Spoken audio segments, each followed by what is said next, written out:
प्रभु जी तुम चंदन हम पानी। प्रभु जी तुम चंदन हम पानी पद्य के कवि का नाम कवि रैदास कबीर है। उनका जन्म 1388 में और उनका निधन 1518 में हुआ था। उनके पदों में अनन्य भक्ति भाव की अभिव्यक्ति है। उनके पद बहुत लोकप्रिय हैं। उनके कुछ पद गुरु ग्रंथ साहब में संग्रहित है। इस काव्य में परमात्मा की अद्वैतता का वर्णन किया गया है।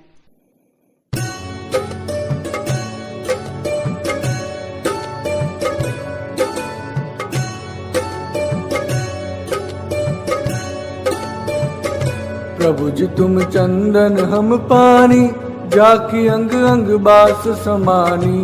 प्रभु जी तुम धन बन हम मोरा, जैसे चितवत चंद चकोरा।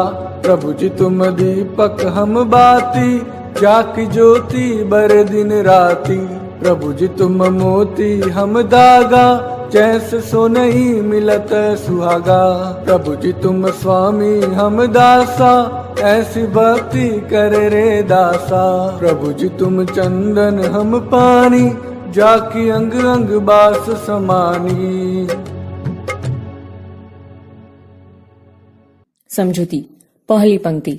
प्रभु जी तुम चंदन हम पानी, जाकी अंग अंग बास समानी।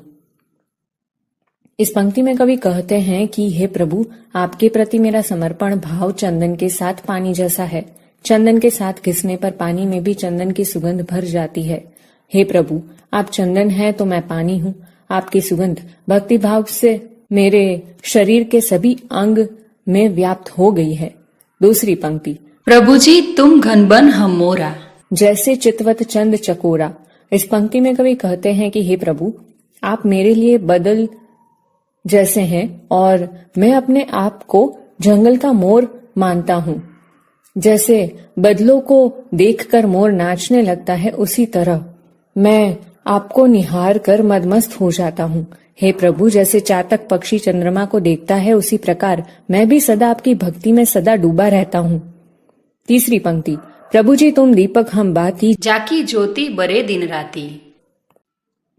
इस पंक्ति में कवि कहते हैं कि हे प्रभु, मेरी भक्ति दीपक की बाती की तरह है। जिस प्रकार बाती अपने आप को जलाकर दीपक के साथ बने रहने में सुख का अनुभव करती है, उसी प्रकार मैं भी आपकी भक्ति का अभिलाषी हूँ। चौथी पंक्ति। प्रभु जी तुम मोती हम धागा, जैसे सोन ही मिलत सुहागा। कवि कहते हैं कि हे प्रभु, आप मेरे लिए सुंदर मोती की तरह हैं और मैं अपने आप को धागा मानता हूँ। वे कहते हैं कि जिस प्रकार माला का धागा मोतियों से जुड़ा रहता है, उसी तरह वे भी भक्ति के द्वारा भगवान से जुड़े रहना चाहते हैं। वे ईश्वर से अपने जुड़ाव को सोने और सुहागे के मेल की संज्ञा देते हैं। पांचवी पंक्ति। प्रभु जी तुम स्वामी हम दासा, ऐसी भक्ति करे रे दासा।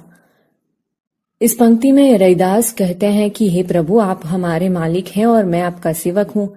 हे प्रभु, मेरी भक्ति तो इसी प्रकार की है।